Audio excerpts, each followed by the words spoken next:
Shalom teman-teman RGK, aku ingin memperlihatkan sebuah gambar. Kalau kalian melihat perawakan dari orang ini, kira-kira apa pekerjaan dia?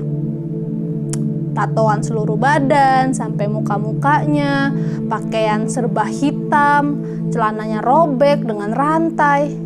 Apa yang kalian pikirkan tentang dia?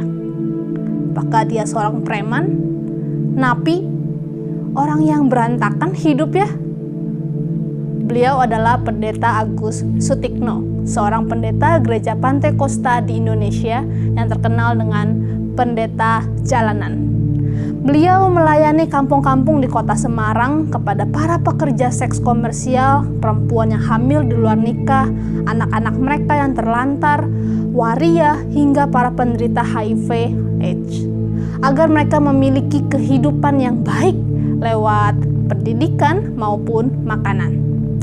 Teman-teman, kita seringkali menilai seseorang dari apa yang terlihat di luar, dari bagaimana penampilannya. Kalau pakaiannya rapi, berarti dia orang yang baik. Kalau enggak, ya hati-hati aja. Kita juga menilai dari apa yang dia lakukan di depan umum. Apakah dia aktif di gereja, apakah dia berkata-kata dengan baik atau dengan kasar, ataukah dia punya sopan santun, dan sebagainya.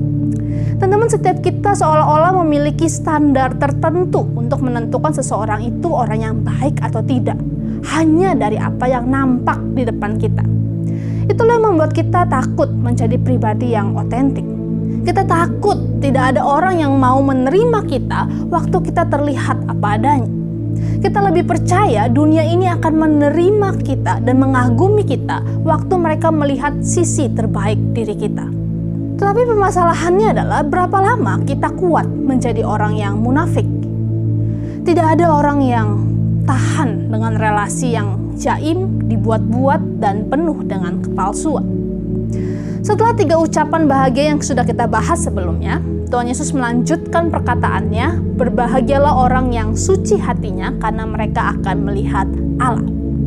Teman-teman, kalau ada satu kata yang dapat menangkap apa arti agama di dalam budaya Israel waktu itu, kata itu adalah kesucian. Untuk menjadi suci atau murni, kita harus bersih dan tidak tercampur dengan hal-hal buruk maupun yang jahat. Tetapi bagi kaum Farisi dan para ahli Taurat, kesucian itu berkutat kepada hal-hal apa yang mereka lakukan yang bisa ditampilkan di depan orang umum. Seperti berdoa di pinggir-pinggir jalan, berpuasa dengan mengubah air muka mereka, menggunakan tali sembahyang dan jubah yang panjang. Semuanya itu mereka lakukan dengan terang-terangan di depan banyak orang supaya mereka mendapat pujian. Jadi di dalam khotbahnya, Tuhan Yesus menggunakan kata suci yang sudah lama menancap dalam benak orang banyak, lalu memberi makna baru yang dramatis.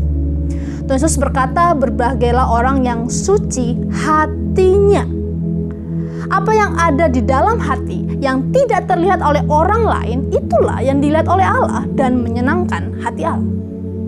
Sesungguhnya Allah tidak banyak melihat bagian luar diri kita yang terlalu mudah dipalsukan.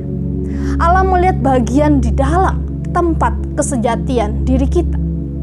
Di dalam hatilah kita dengan mudah menghakimi dan menilai orang lain, sedangkan di muka kita sedang tersenyum. Di dalam hatilah kita berzina waktu kita melihat lawan jenis kita. Di kamar kita lah yang tidak terlihat oleh orang lain, itulah yang dinilai dan dilihat oleh Allah.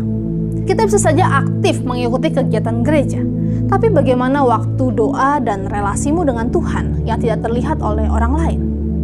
Kita bisa saja berdoa dengan kata-kata yang terangkai indah, tetapi apakah benar doa itu ditujukan kepada Allah? Atau sebenarnya hanya mencari pujian dari para pendengarnya?